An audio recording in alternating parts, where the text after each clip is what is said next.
Hebrews. This is Prophets of Awakening. This is Tuesday night. This is our advanced Bible study night. It's the 8th of February, 2022. I'll be dealing with the book of Barak tonight. I'm asking everybody to like, share, subscribe to Prophets of Awakening channel, and hit the notification button. This is a non-Messianic channel. We deal with the Tanakh, which is the Old Testament, Book of Remembrance, and Torah. 45 books of the Old Testament that was given to Moses on Mount Sinai by Lord of Hosts. Shalom and welcome everyone to Prophets of Awakening channel. Welcome to our advanced Bible study class. We're going to do our moment of silence, prayer, and songs, and then the current event. Then we'll go into the Q&A and then go into the lesson. Okay. Oh Lord, we thank you. And we come before you at this hour, thanking you for your mercy and your great power. We appreciate you, O Lord, for your patience and guidance in these last days. O Lord, we thank you for awakening us to this great understanding of your word. And we come before you that you keep us, direct us, and guide us through the upcoming week. And, O Lord, there are trials and pestilence and mayhem at every turn in front of us. Oh Lord, we see your mighty hand in the world's affairs and how you are constructing your people's deliverance. We trust and rely upon thee. For this cause, we honor and respect you greatly. Turn not thy face from us, but allow us in our searching of you to find you, O Lord, and dwell with you. Peace be unto you. Okay. Songs right quick.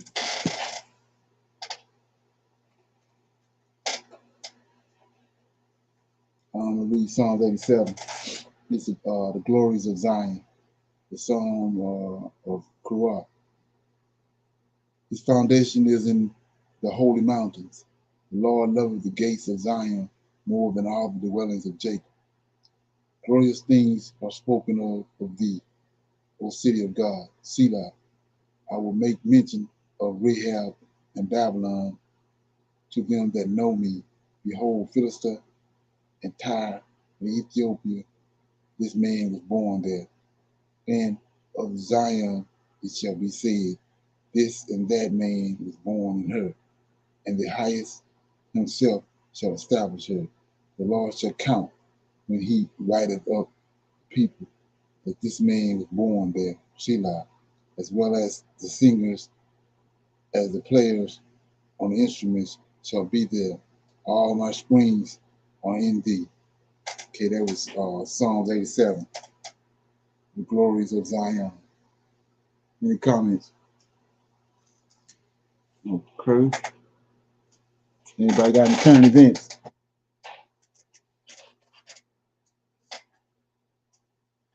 No current events. Okay, I got a few right here. But the first one is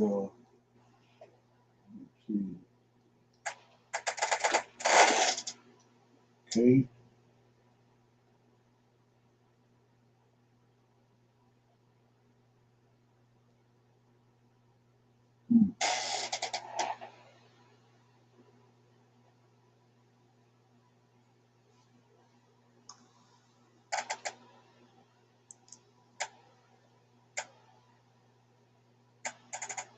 Yeah, put this one. I'm waiting on that.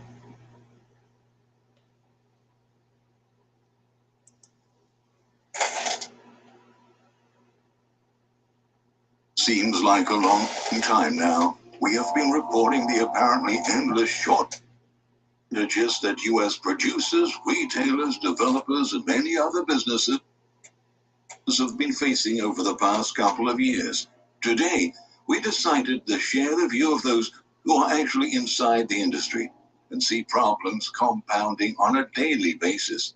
The supply chain crisis is a very complex issue that affects each and every one of us.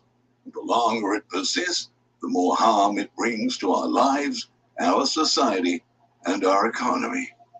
In a recent expose, the financial and economic writer and analyst Wolf Richter shared the realistic and revealing observations of an Ohio-based manufacturer whose company operates in several states about the ongoing supply chain chaos.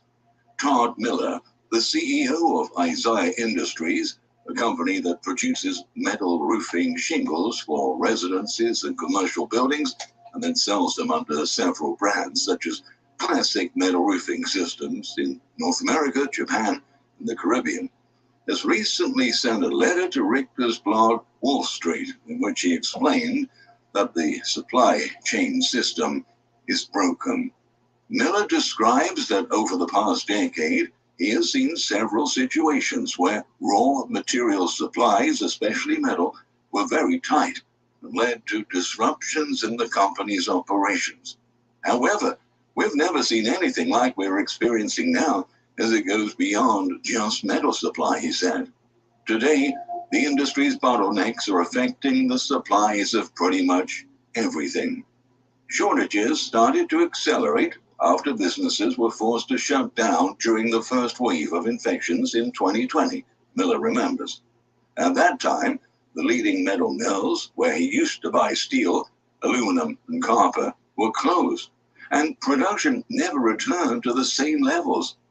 Once the consumer demand for virtually everything under the sun started to accelerate wildly, mills were caught with shortages, and significant delays and backlogs developed, a situation that is yet to be rectified, he explained.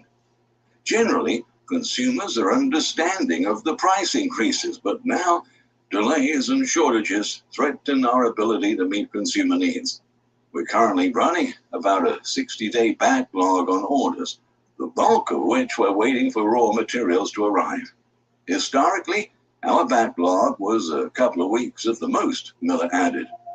The days of being able to place orders and know that we will receive the supplies we need when we need it are long gone. Manufacturers now tell us how much they can sell us, and even at that, they're often delayed on shipments. It really is not supposed to work this way. The system is broken, he said. The problems faced by his company are similar to what many other businesses have been experiencing in recent months. The biggest. Okay. Any comments? Okay.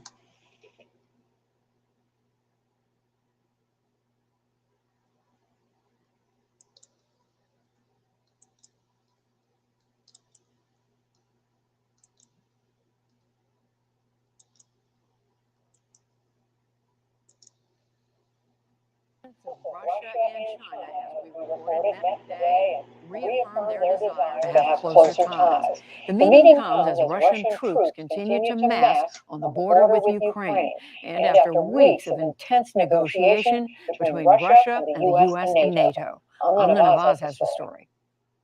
That's right, Judy. In a joint statement, both countries said they, quote, oppose further enlargement of NATO and called on the alliance to abandon its, quote, Cold War approaches. The statement also said that China is, quote, sympathetic to and supports the proposals put forward by Russia to create long-term, legally binding security guarantees in Europe.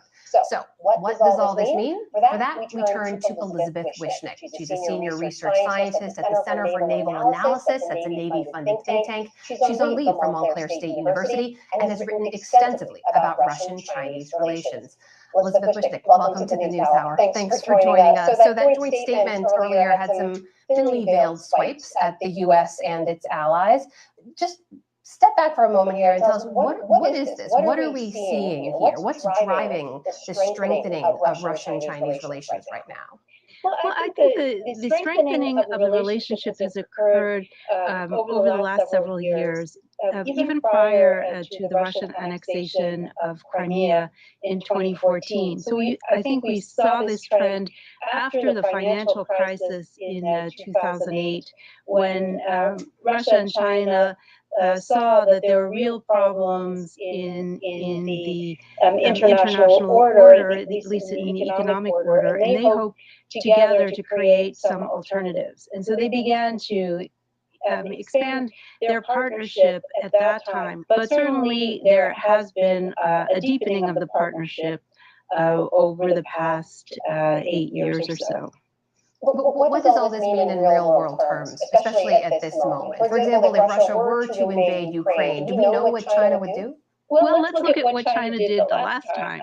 So in 2014, China was in a tight spot because China has longstanding positions supporting territorial integrity and against the splitting of territories and so forth. And so when a resolution came up in the UN Security Council in March of 2014, China abstained and instead of supporting Russia on that resolution. So I think China will try to thread the needle carefully this time as well, should that situation arise. And I think a war in Ukraine is not in China's interest. They have economic ties to Ukraine and other connections to Ukraine with the Belt and Road Initiative, their trade and transit initiative that wants to connect China to Europe. And Ukraine is one of the hubs that it hopes to use for that. So I think Xi Jinping is hoping that there is a peaceful outcome to this crisis. At a time of rising tension between the US and Russia and NATO, what does China get from this? What does President Xi get from showing that there's a strengthened bond between his country and Russia right now? Well, apart from Russia, China doesn't really have a lot of friends in the international arena. So Russia is really the main partner that China has. And so it shows that China is not isolated internationally. In the UN Security Council, Russia has provided some key weapon systems to China that improve China's position in the Indo-Pacific region. And both of them, they use one another to reinforce their understanding of the global norms that they would like to see. So norms that allow more space for authoritarian states and the ability to define some of the rules of the road that they think would benefit them. So, Elizabeth, there are those that look at this moment and say that it's actually very dangerous in a lot of ways. They see two autocracies who are ideologically aligned, who are attempting to create a dual crisis for the US, that the US can't really fight on two fronts against two large powers like that. One analyst actually said it's the greatest threat the US has seen since the beginning of the Cold War. Do you see it that way? I certainly see this as a precarious moment with more than 100,000 Russian troops poised on the border with Ukraine. But I don't know that we're going to automatically see a two-front crisis here. I think that the comment you alluded to refers to the prospect of some Chinese action against Taiwan occurring while the world is distracted by the Russian threat to Ukraine. And I don't see that as happening because China has long-standing interests in what it calls the reunification of Taiwan, which it considers a renegade province. And this is such an important interest for China. I don't see it tying it to Putin's more opaque plans for Ukraine. China and Russia don't always walk in lockstep all of the issues that concern them, even though they have the same interest in changing some of the rules of the international system that they feel work against them. That is okay. Anybody got any comments on that? I'm just trying to keep you abreast with what's going on with Russia and China and America. And notice how she mentioned the fact that China had to do a double take because what they got going on in Africa with the Road and Belt Initiative, and Ukraine is tied to it. So like she said, he got to walk a tightrope because he can't really offend Ukraine too much, and then he can't offend Russia. So we got to walk a tightrope. Okay. Nobody have any comments on that? Okay. Got one more current event I think is pretty important, so I'm gonna let it rip. Hello, everybody. This is Mark Blanton from the Real South Africa. And I am Latasha Blanton, also with the Real South Africa. Person sharing and 6,154. So that's really all you need, and of course, a passport. So.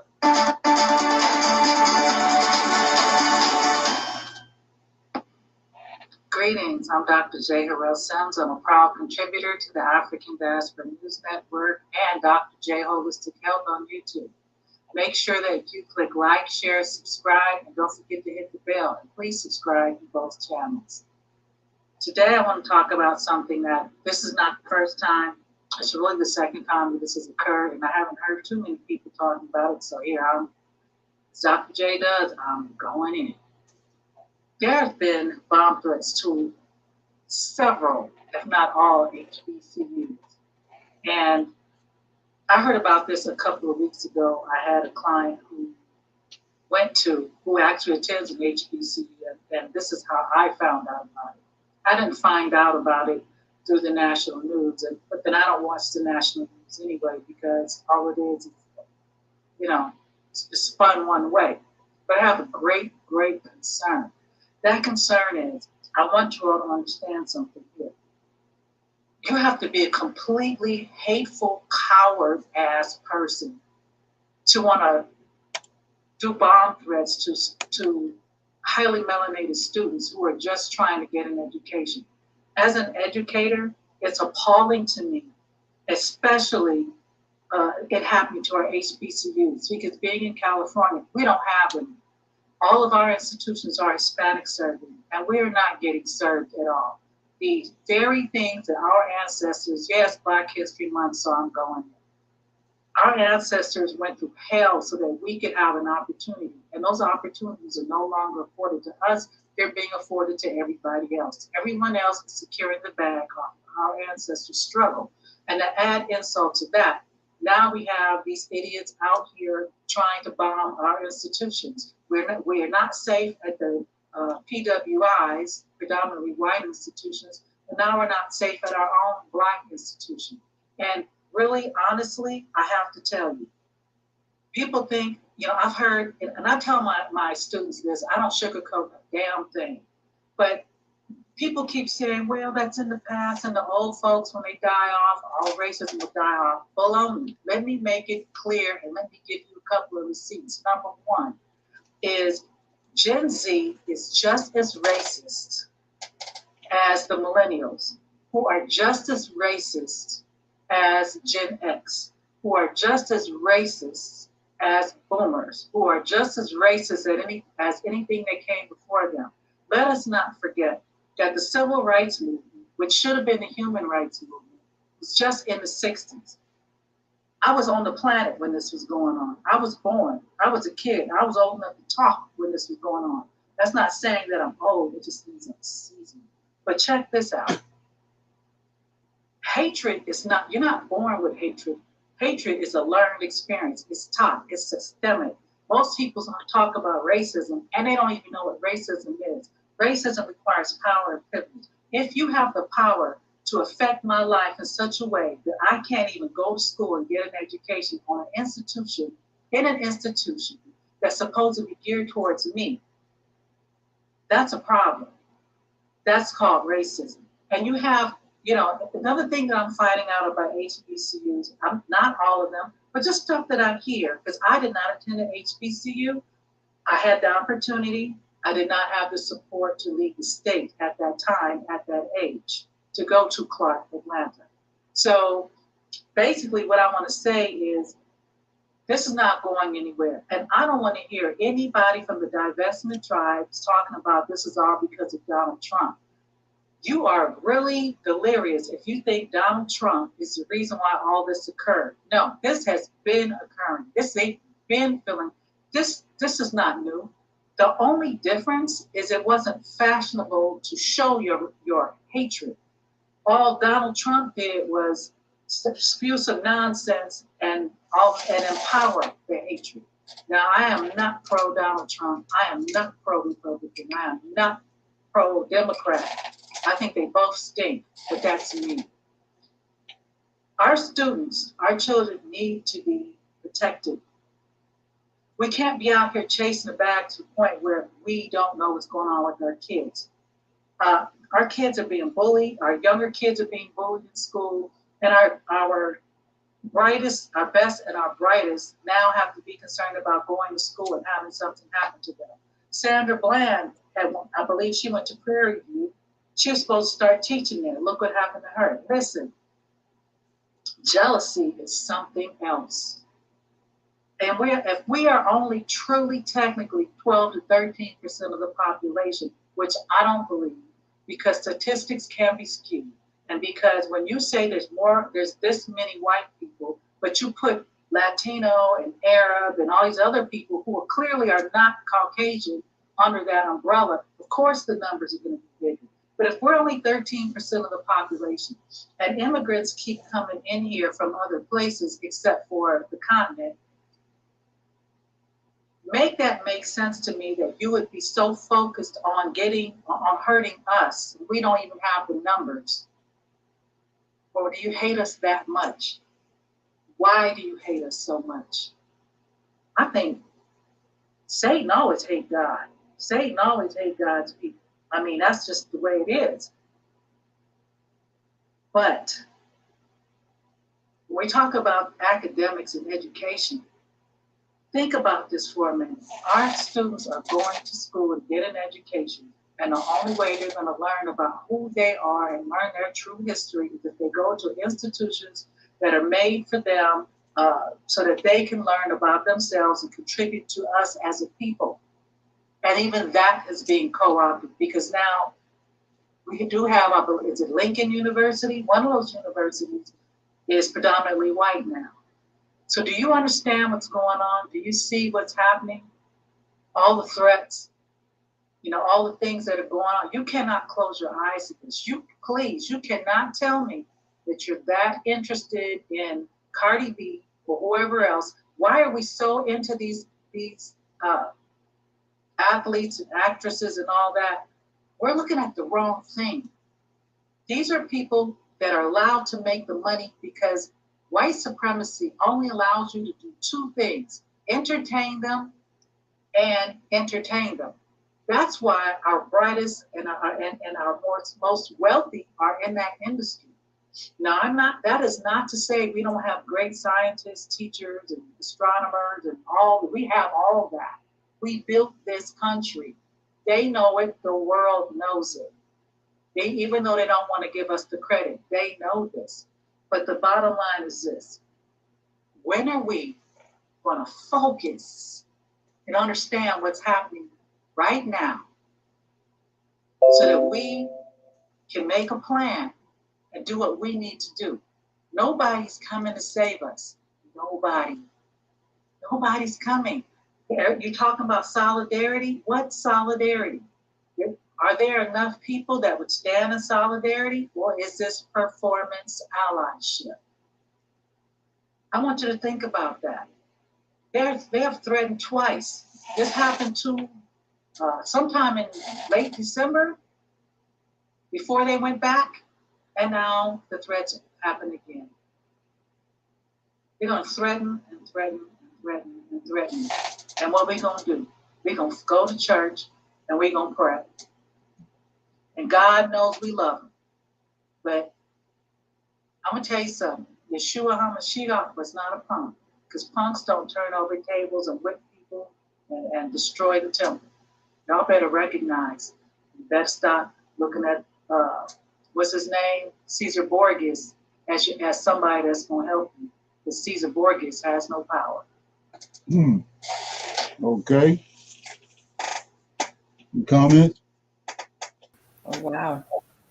I was reading an article earlier today that in reference to the bomb threat, they have like 5 people of interest that they're looking at. Okay. Yeah, concerning those bomb threats. Okay, son. Yeah, but they didn't tell, the whole story. Like they've even threatened bomb threats with black churches too. But they didn't tell that part of it. Yeah. Yeah, yeah. Just like she said, that ain't nothing new. Right. They Right. bombed Black Wall Street. Okay. You know, they wouldn't put no threats out. They bombed it, Right. and 100 other places. Mm-hmm. And then some, Yeah. we just returning to it. Right. What we gonna do Right. about it? Okay, yeah. So I saw this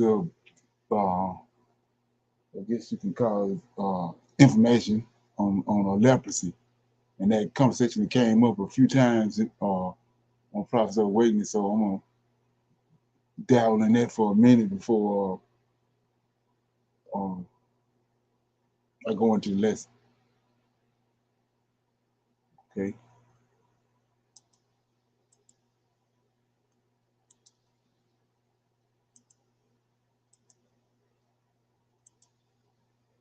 Can you see that? Not yet. Yes, now we can.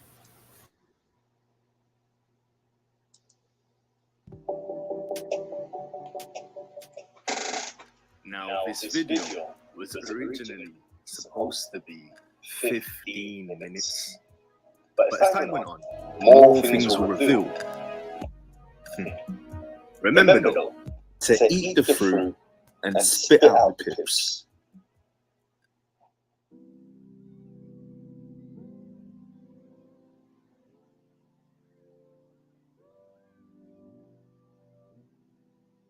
Leviticus 13 verse 30. Then the priest shall see the plague, and behold, if it be in the sight deeper than the skin, and there be in it a yellow, thin hair, then the priest shall pronounce him unclean. It is a dry scald, even a leprosy, upon the head or beard. Leviticus 13 verse 10. And the priest shall see him, and behold, if the rising be white in the skin, and it have turned their hair white, and there be quick raw flesh in the rising, it is an old leprosy in the skin of his flesh. And the priest shall pronounce him unclean, and shall not shut him up, for he. Yeah, some dawn on me on this right here. Notice the priest, the Levites, they dealt with this. They once identified it. Things like I showed you in Lamentations. Most I said the priest, king and the priest and all them, he didn't done away with them. So that's a lot of the reason why so much happened to us now. The priest ain't there. It's like I said about all these characteristics that we see these people possess, but nobody focusing in on it. They ain't understanding that it's some, it's characteristics that they have that we don't have. That it's telltale signs to tell you that we ain't the same people, and we don't have the same origins. It's unclean.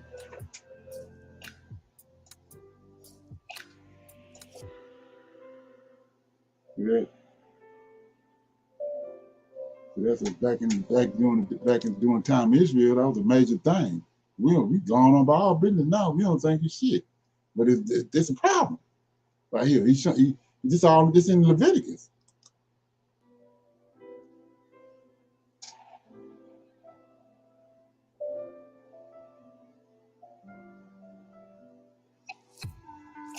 And if a leprosy break out abroad in the skin, and the leprosy cover all the skin of him that have the plague from his head, even to his foot, wheresoever the priest looketh, then the priest shall consider, and behold, if the leprosy have covered all his flesh, he shall pronounce him clean that have the plague. It is all turned white. He is clean. Yeah. So we said that it's something wrong. When he said, "He who have eyes, let him see. He who have ears, let him hear." So this is you see. Let me read something right quick. That's what we fumbling with. Getting caught up in a lot of shit that if we just look, and then when you see this right here, then you know you go the other way. You don't end up in the bed with them. So let's look at something right quick. Let me get it. He said, this is what he did to Cain. Right here. This is a curse on Cain. He said, Genesis chapter 4, verse 10. And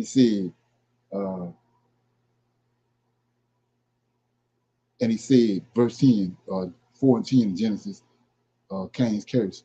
He said, what hast thou done? The voice of thy brother's blood cried unto me from the ground, and now thou art cursed from the earth. That he cursed him right here, right? Which have opened her mouth to receive thy brother's blood from thy hand. When thou tillest the ground, it shall henceforth yield unto thee, shall not yield unto thee her strength. A fugitive and a vagabond should I be in the earth. And Cain said unto the Lord, my punishment is greater than I can bear. Behold, thou hast driven me out this day from the face of the earth, and from the face I shall be hid, and I shall be a fugitive and a vagabond in the earth. And it shall come to pass, look at this, it shall come to pass that everyone that findeth me shall slay me. So when they see him, those who have eyes, let them see. See that? So you're using the eyes. See that? And so anyway, 15, and the Lord said unto him, therefore, whosoever slew Cain, vengeance shall be taken on him sevenfold. And the Lord set a mark upon Cain, lest anyone finding him should kill him. So he put a mark on him so you can see it. So like I've been saying over and over again, which you gotta let the chips fall where they may. So he says the woman's glory is a hair. So we see right here, he turned Cain, he took the melanin out of Cain, turned him white, in case you want to know what happened right here. He turned him white, he took the melanin from him. We see he did it all through the scriptures. He turned Miriam white. And then, but Moses prayed for him, he turned her back. So the person ain't cursed just for the hell of it. It's something they done, the reason it's like this. So like I said, the Most High says a woman's glory is a hair, and then you see a woman ain't got no hair. She bald headed, her hair done fell out. There's something fucking wrong. Excuse my expression. There's something wrong. It's just like with men and everything else. If everything, nothing going right for them, there's something wrong. You can't act like you don't see that when you looking dead at it. So that you gotta deal with them. We ain't doing that. You ain't just get hemmed up in certain situations just for GP. It's wickedness and sin and all that going on. The reason why it happened, it ain't just happening. They ain't how the Most High work. They ain't how heaven work. Something going on. So like I said,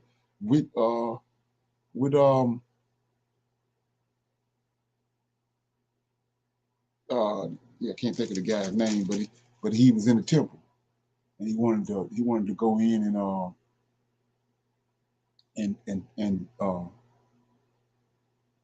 like the incense and all that when that's our priest supposed to do.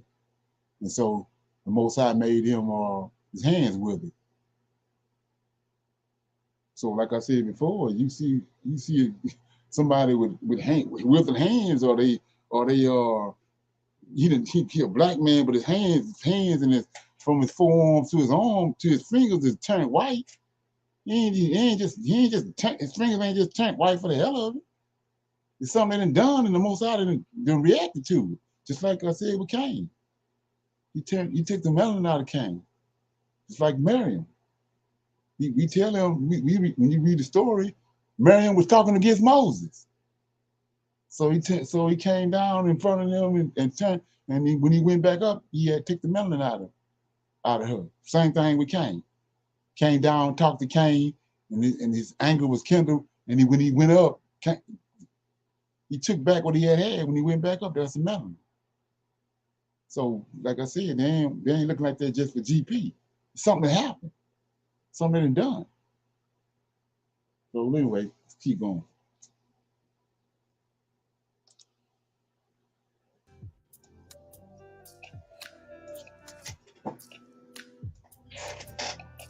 See that? So this is something wrong right here. See that? Something wrong. Well, we wanna shake it off and And the priest shall see the raw flesh something wrong. and pronounce him to be unclean. See? For the Unclean. raw flesh is unclean. Unclean. It is a leprosy. Or if the raw flesh turn again and be changed unto white, he shall come unto the priest. And the priest shall see him. And behold, if the plague be turned into white, then the priest shall pronounce him clean that have the plague. He is clean.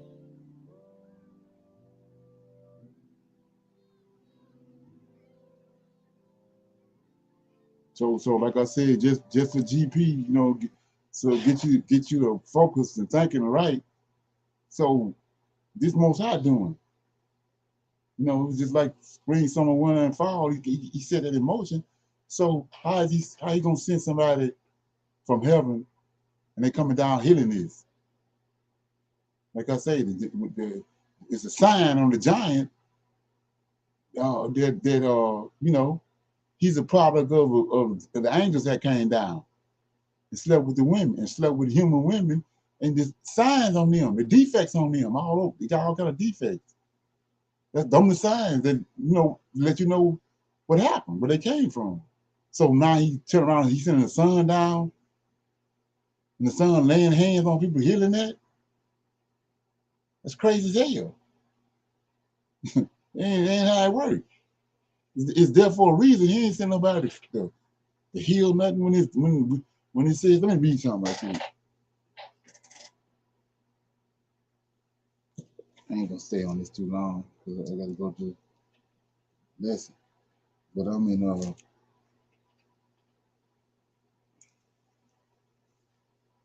Samuel really quick.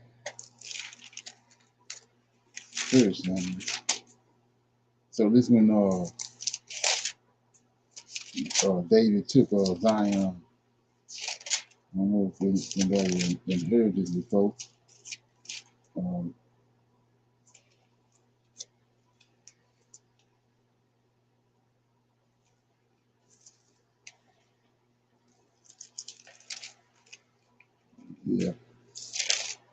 It says this is 2 Samuel chapter 5 verse 6. This is when David came into Zion. It's those 7 nations that was there when the Israelites came into the land of Canaan are giants. You get a giant from an angelic being coming down sleeping with a woman, and there's defects on these people. You got defects like they grow. They call it giantism. They grow too high. They grow too fast, which they knock knees and all this different type of stuff. All kind of defects come from that. That's why the Most High said don't mingle with those people, whomever they are. So when David got there, this was running rampant all over the place, all these defects. So chapter 5 verse 6 says, and the king said, David, and the king said, and his men went to Jerusalem unto the Jebusites. These are one of those groups of people, the inhabitants of the land, which spake unto David, saying, except thou take away the blind and the lame. So they blind and lame because of where they came from, seeing from what the angels did. Blind and lame, thou shalt not come hither, thinking David cannot come in. Now here go what David says. Nevertheless, David took the stronghold of Zion, the same as the city of David. And David said on that day, whosoever getteth up to the gutter and smiteth the Jebusites, right, and the lame and the blind that are hated of David's soul. David didn't have no misinformation. He knew what it was. He knew what that was. He knew what those defects was, and he hated it. He ain't have no priest walking behind him, laying hands on people trying to heal them. All this came about from seeing from what these fallen angels had did. Okay. Yeah. That's in 2 Samuel chapter 5, in case you want to do some more investigation.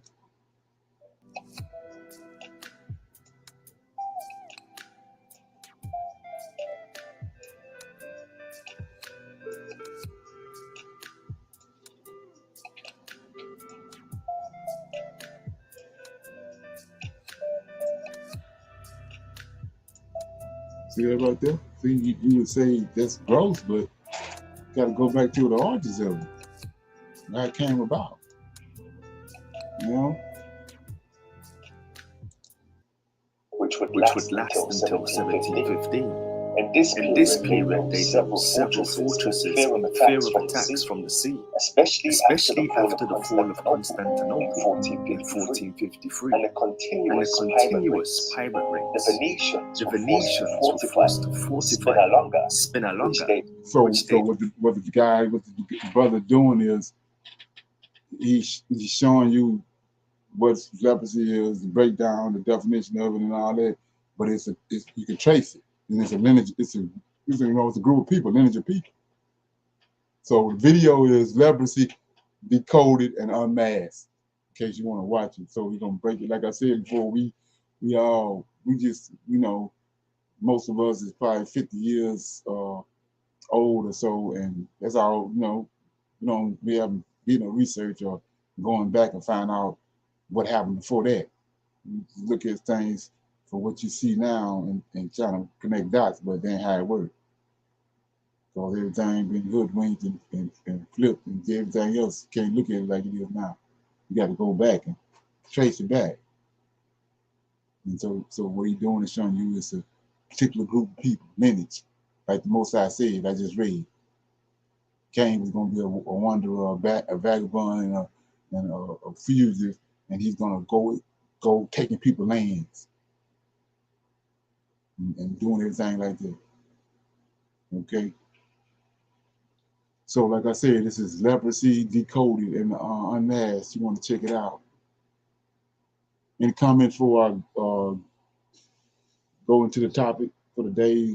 Books. I'm going to be dealing with giving some information on the Book of Barak, and I'm going to read some of it. I'm going to read some verses or chapters out of the Book of Barak.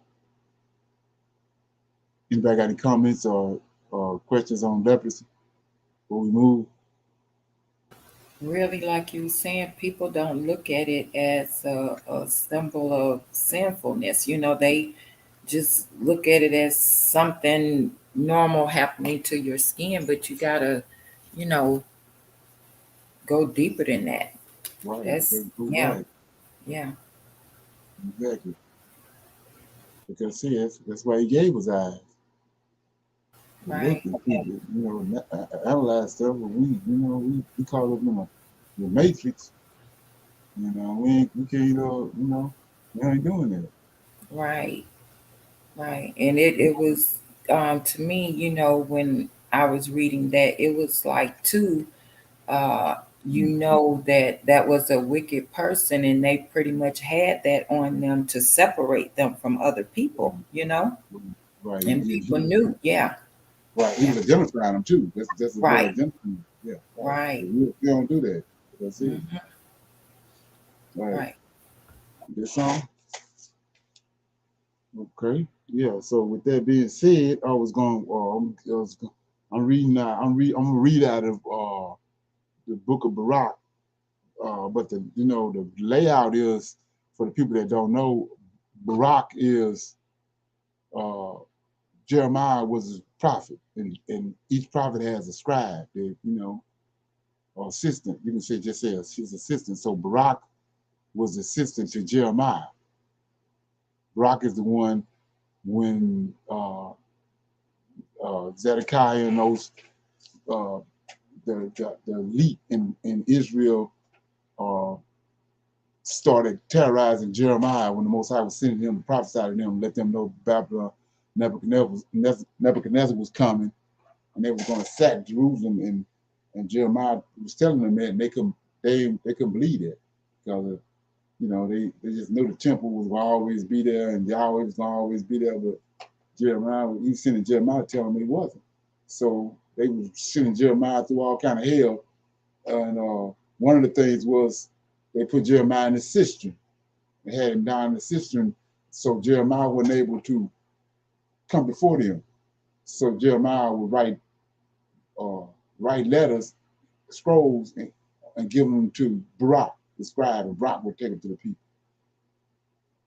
So anyway, I was telling you about how these people can plagiarize a lot of stuff when they was, during the time of when the Edomites and the Greeks came in and ran the Israelites out.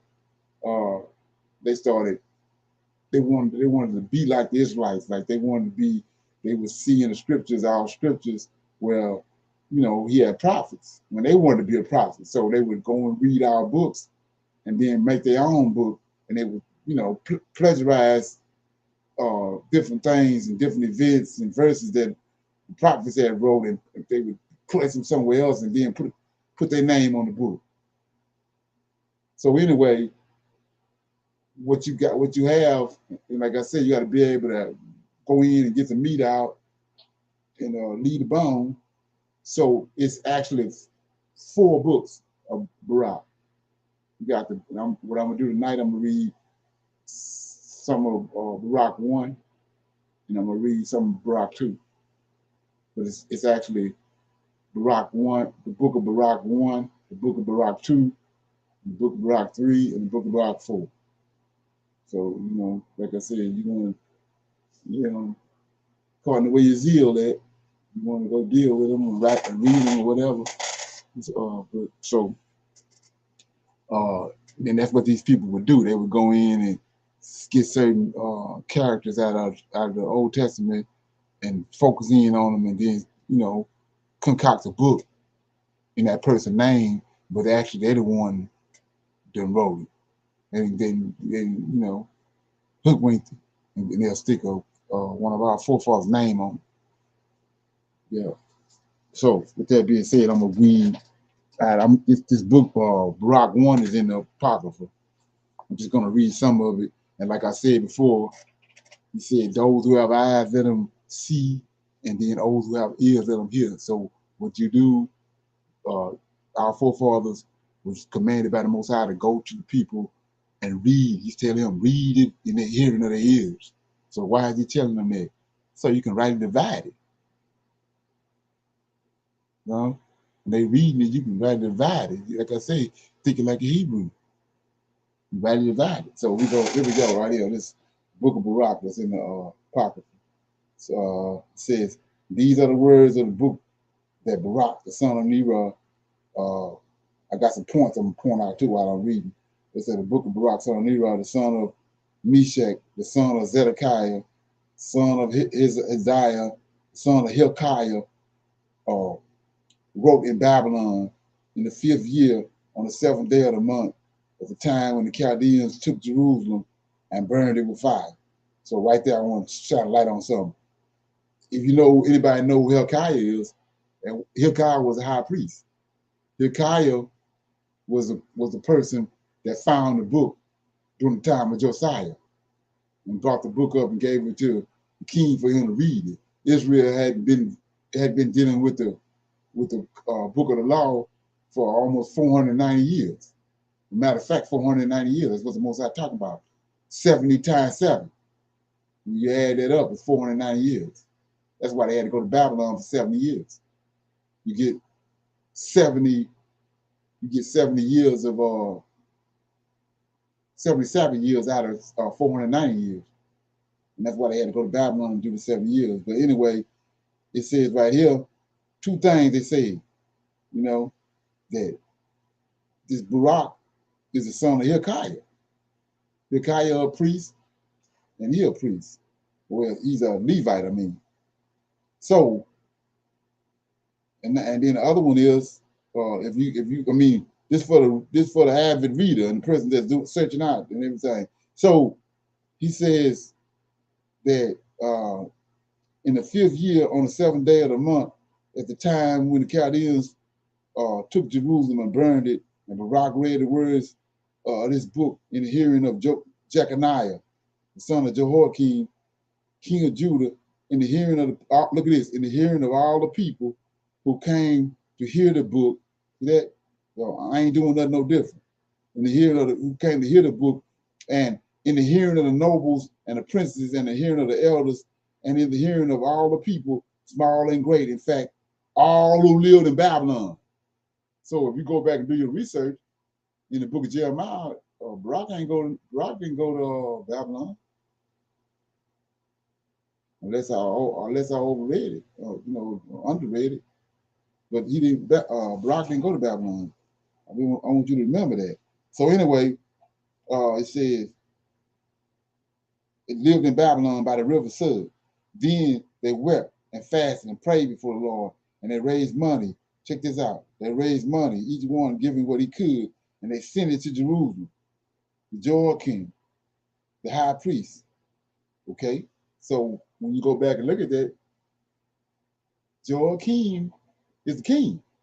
What it's saying right here, unless it's two Jehoiakims. So right here it says Jehoiakim, the high priest. But Jehoiakim is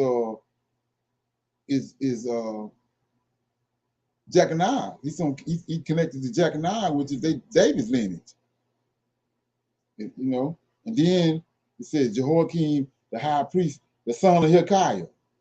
So they got Jeconiah, the son of Hilkiah, and they also got Baruch, son of Hilkiah, the son of Shulem, and to the priests and to all the people that were found with him in Jerusalem when he took the plate of the house of the Lord, and that had been carried away from the temple to return it to the land of Judah.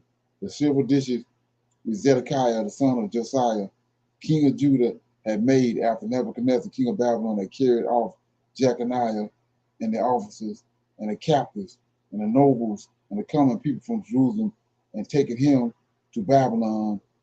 And they said, here we send you money.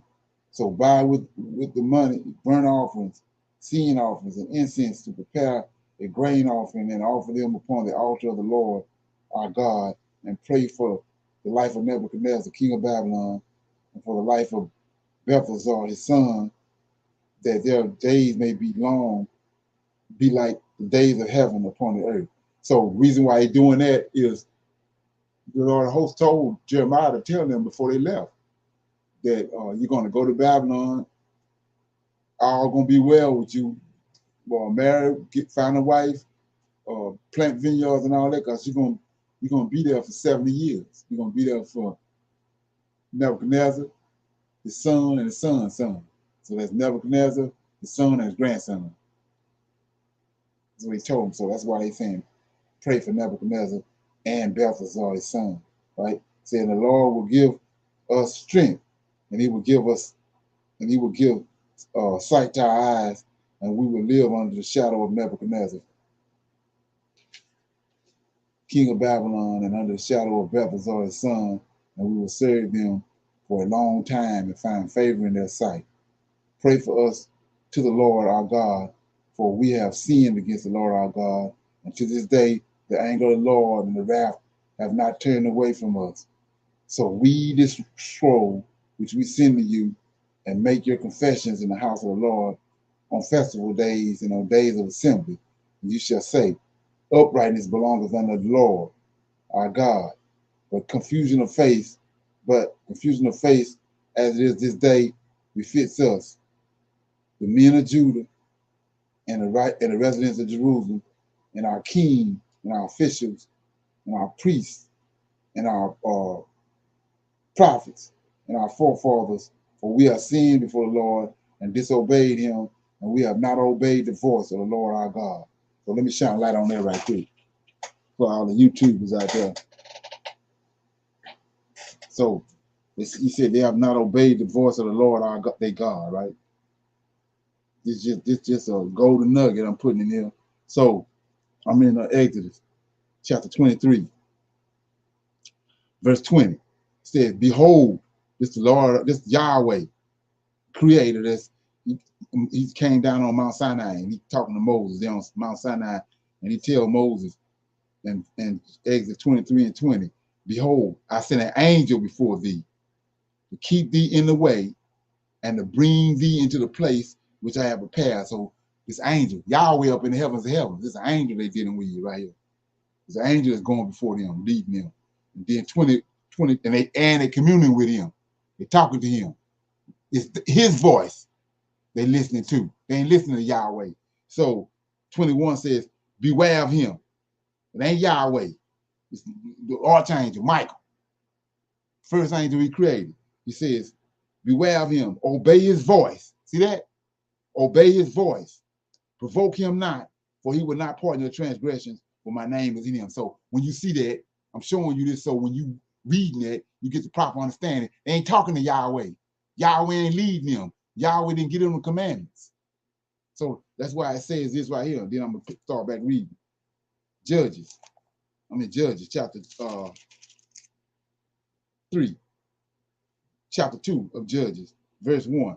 And an angel, this is the same angel, of the Lord, came up from Gilead to Beckham and said, I made you to go up out of Egypt, and I have brought you into the land which I was sworn to your forefathers. And I said, I would not break my covenant with you. See that? This angel got the covenant, not Yahweh. He got the covenant, and he the one they listened to. He the one instructing them. He the strong one over Israel, not Yahweh. So let's go back to reading this prayer, reading what Barak wrote. So I'm back over here. I'm in. It says, we have sinned before the Lord, disobeyed him. See that? This angel that's over them. This is God over Israel, the El, the strong one, the holy one. So it says, and we have not obeyed the voice of the Lord our God. See that? So it ain't Yahweh they're talking to. So as to follow the commandments of the Lord, which he set before us from the day when the Lord brought our fathers out of Egypt. We just saw what he told him. He told him, if an angel is going to bring you out, it's an angel leading you. See that? So he says, from the day when the Lord brought our fathers out of the land of Egypt until the day we have been disobedient to the Lord our God, and we have been neglectful and not obeying his voice. See that? You're gonna see this 100 times. It says, and misfortunes have attended us, and the curse have come upon us, which the Lord agreed upon with Moses, his servant. So let's look at that. So earlier we watched the thing about leprosy. So what is leprosy? It's a curse. And the other day we saw when they divided the land after the flood, Noah and his sons and his grandsons, they divided the land up. But after they finished dividing the land up, they made an oath. And he said, if anybody come into somebody else's land, there's a curse in place. If you do that, then you're gonna see this curse. Well, they did the same thing right here with Moses. On Mount Sinai, Moses told them, he prophesied to them. He said, you're gonna, as soon as I pass away, you're gonna start doing the most. And then he told them what the curse gonna be. We standing flop down in the middle of it right now. So it says right here, and the misfortunes have attended us, and the curse.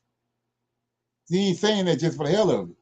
And the curse has come upon us, which the Lord agreed upon with Moses, his servant, on the day when he brought our fathers out of the land of Egypt and gave us the land that ran with milk and honey, and as they have this day. And we did not obey, see that? We did not obey the voice of the Lord our God, expressed in all the words of the prophets whom we sent to us, but we followed each one the design of his own wicked heart, so as to serve other gods and to do what was evil in the eyes of the Lord our God. So the Lord made good his word. See that? His voice, he talking, and Yahweh. So the Lord made good his word, which he had uttered against us and against our judges whom he judged in Israel, and against our kings and against our officials and against the men of Israel and Judah. Nowhere under heaven have such calamities occurred as he has brought upon Jerusalem, as it is written in the laws of Moses, so that one of us ate the flesh of his son, and another ate the flesh of his daughter. He has made us subject to all the kingdoms around us, to be a reproach and a desolation among all the people about us, where the Lord has scattered them. They were brought low and not raised up, because we have sinned against the Lord our God and not obeyed his voice. Uprightness belongs to the Lord our God, but confusion of face befits us and our fathers, as as it does this day. Read that again. Uprightness belonging to the Lord our God, but confusion of face, that's where we at right now, befits us and our forefathers as it does this day. All the calamities with which the Lord threatened us have overtaken us. Yet we have not besought the Lord by turning away each of us from the design of our wicked heart. So why am I keep on broadcasting who the Lord of hosts is? Right here, he just said. Uprightness belongs unto the Lord our God, but confusion of face befits us and our fathers, as it does this day, and all the calamities which the Lord threatened us have overtaken us. We have not besought the Lord and turning away each of us. See, how you gonna beside? How you gonna look for him? How you gonna deal with him when you got JC posted up? This is why I keep on banging on who this Lord of hosts is. How you gonna deal with him if you're dealing with JC? How you gonna deal with him? See that? Yet we have not besought the Lord by turning away each of us from the design of our wicked heart. And the Lord has watched for these calamities and has brought them upon us. For the Lord is upright in all his doings, which he has commanded us to imitate. See that? Do like he do, not like JC. Okay? Yet we have not obeyed his voice and followed the Lord's command, which he has set before us. So I read 2 chapters out of the first book of Baruch, which is in Apocrypha. So, like I said, you want to get it on your mind or in your heart to read that, you can read it. It's the book of Baruch in the Apocrypha. Okay, so I'm gonna pause right there for a minute before I start reading out of second Baruch. Anybody got any comments or questions on what I just read or what I just talked about before I go to the second Baruch? Okay. So I just established that it's an angel he talking to. Point blank. Ain't no way to get around it. He told Moses on Mount Sinai, as an angel that's in front of you, that's leading you. Obey his voice. He the overseeing. He overseeing. He ain't over part of the scene. He overseeing in general. So if he overseeing in general, seeing over the whole world. So that's the God of the earth. That's the God that's why it's saying that Yahweh in heaven and his footstool. Where's his footstool at? In Mount Zion. Who in Mount Zion? The Lord of hosts in Mount Zion. Okay? So here we go. On the second Baruch. And like I say, that's got to be understood before you even begin to try to rightly divide anything. Okay? So here we go. Like I said, he was these prophets and these men in Jerusalem, righteous men, was commanded to read to the people for them to hear. So it says, it happened. This Baruch 2, the book of the Apocalypse of Baruch, son of Nero, right? It happened in the 25th year of Jeconiah, king of Judah, that the word of the Lord came to Baruch, son of Nero, and said to him, have you seen all that this people are doing to me? The evil things which the 2 tribes which remain have done, more than the 10 tribes which were carried away into captivity. For the former tribes were forced by their kings to sin, but these 2 have themselves forced and compelled their kings to sin. Behold, therefore I shall bring evil upon this city and its inhabitants, and it will be taken away from before my presence for a time. And I shall scatter this people among the nations, and they shall, and they may do good, that they may do good to the nations, and my people will be chastised, and the time will come that they will look for that which can make their times prosperous, right? It says, this then I have said to you, that you may say to Jeremiah and all who are like you, that you may retire from this city for your works, and for this city like a firm pillar, and your prayers like a strong wall. And I said, O Lord, my Lord, I have therefore come into the world to see the evil things of my mother. No, my Lord, if I have found grace in your eyes, take away my spirit first, that I may go to my fathers, and that I may not see the destruction of my mother. For from two sides I am hard pressed. I cannot resist, but my soul also cannot behold the evil of my mother.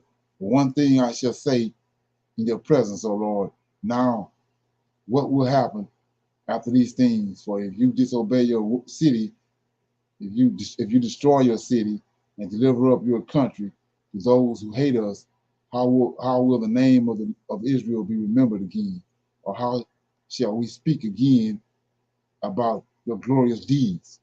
Or to whom again will that which is in your law be explained? Or will the universe return to its nature and the world go back to its original silence? And will the multitude of the souls be taken away? And will not the nature of man be mentioned again? And where is all that which you said to Moses about us? Okay.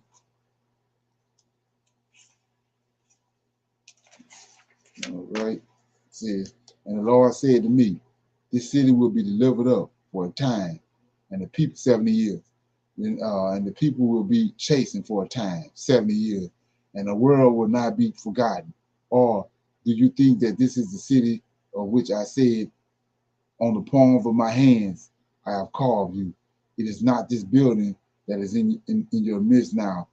It is that which will be revealed with me, that I was already prepared from the moment that I decided to create paradise.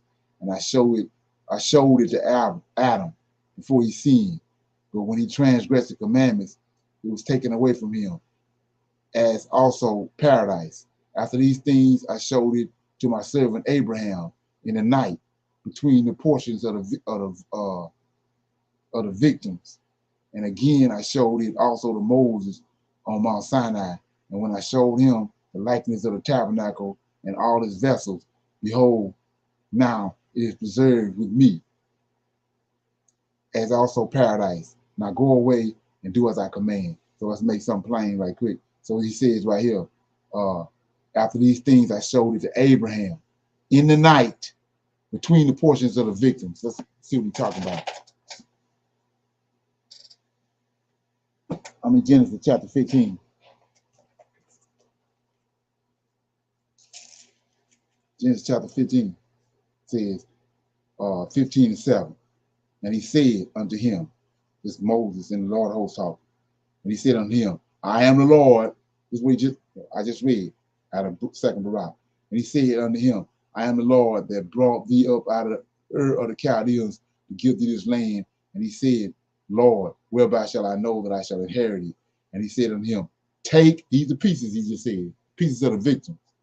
And he said unto him, take me a heifer of 3 years old, and a she-goat of 3 years old, and a ram of 3 years old, and a turtle dove, and a pigeon. And he took them unto him, and he took unto him all these and divided them. So he cut them in half, pieces. That pieces, right? Divided them in the midst, and it says, and laid each piece one against another, but the birds divided it not. And when the fowls came down upon the carcasses, Abraham drove them away.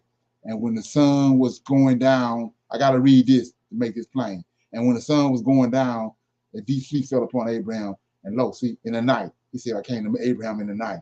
And when the sun, see that sun was gone down in the night, a deep sleep fell upon Abraham. And lo, a horror of great darkness fell upon him.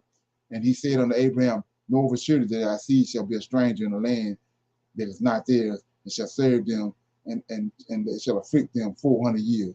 And after that, and also that nation whom they shall serve will I judge, and afterward shall they come out with great substance. And thou shalt go to thy fathers in peace. Thou shalt be buried in a good old age. But in the fourth generation, it shall come forth hither again. The iniquity of the Amorites is not yet filled. Here we go. This the Lord of hosts right here. 17. And it came to pass that when the sun went down and it was dark, I just told you in the night, behold, a smoking furnace and a burning lamp passed between the pieces. See that? That's him. That's how we know he's saying Yahweh. See that? Lord of hosts. Smoking furnace and a burning lamp passed between the pieces. That's the Lord of hosts. See that? So I'm going to go back over where I was at. And it says, after these things, I showed it to my servant Abraham in the night between the portions of the victim. See that? We're going to make it plain. Then it says, and I answered and said, so then I shall be guilty in Zion, that your haters will come to this place and pollute your sanctuary and carry off your heritage into captivity and rule over them whom you love. And they will go away again to the land of their idols and boast before them. Or what have you done to your great name? And the Lord said unto me, my name and my glory shall last until eternity. My judgment, however, shall assert its rights in its own time. And you shall see with your eyes that the enemy shall not destroy Zion or burn Jerusalem, but that they shall serve the judge for a time. You, however, go away and do all which I have said unto you. And I went away and took with me Jeremiah, Adu, Sirah, Jabesh, Gilead, and all the nobles of the people. And I brought them to the valley of Kidron and told them all which had been said to me. And they raised their voices and they all laminated. And we sat there and fasted until the evening. Now it happened on the following day that behold, an army of the Chaldeans surrounded the city. And in the evening, I, Barak, left the people, went outside, and set myself by an oak. And I was grieving over Zion and sighed because of the captivity which had come upon the people. And behold, suddenly a strong spirit lifted me up and carried me above the wall of Jerusalem. And I saw, behold, there were standing 4 angels. See that? 4 angels at the 4 corners of the city, each of them with a burning torch. They go to torch again in his hand. And another angel came down from heaven and said to them, hold your torches and do not light them before I say it unto you, because I was sent first to speak a word to the earth and then deposit in it was the Lord, the Most High, has commanded me. See that? Here go the Most High right here. This Lord right here ain't the Most High. So it says, and I saw that he descended into the Holy of Holies, and that he took from there the veil, and the holy ephod, and the mercy seat, the 2 tables, the holy raiment of the priest, the altar of incense, the 48 precious stones with which the priest were clothed, and all the holy vessels of the tabernacle. And he said to the earth with a loud voice, earth, earth, hear the words of the mighty God, and receive the things which I committed unto you, and guard them unto the last time, so that you may restore them when you are ordered, so the strangers may not get possession of them. For the time has arrived when Jerusalem also will be delivered up for a time, until the moment that it will be said that it will be restored forever. And the earth opened up its mouth and swallowed them up. And after these things, I heard this angel saying to the angels who held the torches, now destroy the walls, overthrow them to their foundation, so that the enemy do not boast and say, we have overthrown the walls of Zion, and we have burned down the place of the mighty God, and they restored me to the place where I once stood. Right? It says, now the angel did as he had commanded them, and when they had broken the corners of the walls a voice was heard from the midst of the temple after the wall had fallen down, saying, "Enter, enemies, and come, adversary, because he who guards the house has left it." And I, Barak, went away, and it happened after these things that the army of the Chaldeans entered and seized the house and all that was around it, and they carried away the people into captivity and killed some of them, and they put King Zedekiah in iron and sent him to the king of Babylon. And I, Barak, came with Jeremiah, whose heart was found to be pure from sin, and who was not captured during the siege of the city. And we rent our garments and wept and mourned and fasted for 7 days. And it happened after 7 days that the word of God came to me and said to me, "Tell Jeremiah to go away in order to support the captives in Babylon." See, this the part I want to shine light on. In the King James, Jeremiah ain't go to Babylon. So it says, "Tell Jeremiah to go away in order to support the captives unto Babylon. You, however, stay here in desolation of Zion, and I shall show you after these days what will happen, say at the end of days." Okay. And I spoke to Jeremiah as the Lord commanded me. He then went away with the people, but I, Barak, came back and sat in the front doors of the temple, and I raised the following lamentations over Zion. And I said, I'm going to read this right here, and I'm going to close it out. "Blessed is he who was not born, or he who was born and died. But we, the living, woe to us, because we have seen those afflictions of Zion, and that which has befallen Jerusalem. I shall call the sirens from the sea," that's mermaids, "and you, Lilith, come from the desert, and you, demons and dragons from the woods. Awake and gird your loins to mourn, and raise lamentations with me, and mourn with me, you farmers, sow not again. And you, O earth, why do you give the fruit of your harvest? Keep within you the sweetness of your substance. And you, vine, why do you still give your wine? And for an offering will not be given again from you in Zion, and the first fruits will not again be offered. And you heaven, keep your dew within you, and do not open the treasures of rain. And you, sun, keep the light of your rays within you, and you, moon, establish the multitude of your light. For why should the light rise again?" Yeah, going down here. Says 11. "Now this I, Barak, say unto you, O Babylon, if you have lived in happiness in Zion in his glory, it would have been a great sorrow for us that you have been equal to Zion. But now, behold, the grief is infinite, and the lamentations are immeasurable, because, behold, you are happy as Zion has been destroyed. You will judge over these things, or to whom shall we complain about that which is befallen us? O Lord, how have you borne it? Our fathers went to rest without grief, and behold, the righteous sleep at rest in the earth, for they did not know the anguish, nor did they hear that which has befallen us. Would that you have ears, O earth, and would that you have a heart, O dust, so that you might go and announce to the realm of death, and say to the dead, you are more happy than we who live. But I shall say, as I think, and shall speak to you, O land, that which is happy. The afternoon will not always burn, nor will the rays of the sun always give light. Do not think and do not expect that you will always have happiness and joy, and do not raise yourself too much, and do not oppress. But surely wrath will arise again against you in its own time, because long suffering is now held back, as it were, by the rains. Okay, so that was, I just read part of first couple chapters of Second Barak.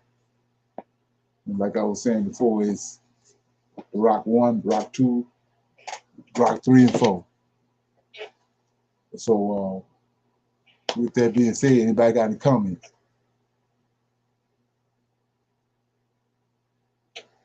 Did you get anything out of that?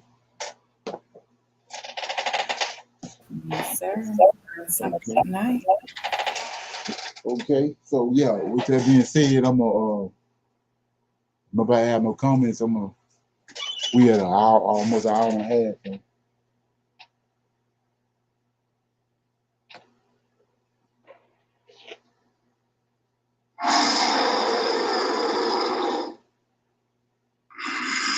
Yeah, I want to say shalom, and I see everybody tomorrow at 8 o'clock for Ask Brother Leonard Q&A. Get your questions together so we can be in for a good class. Shalom. Shalom.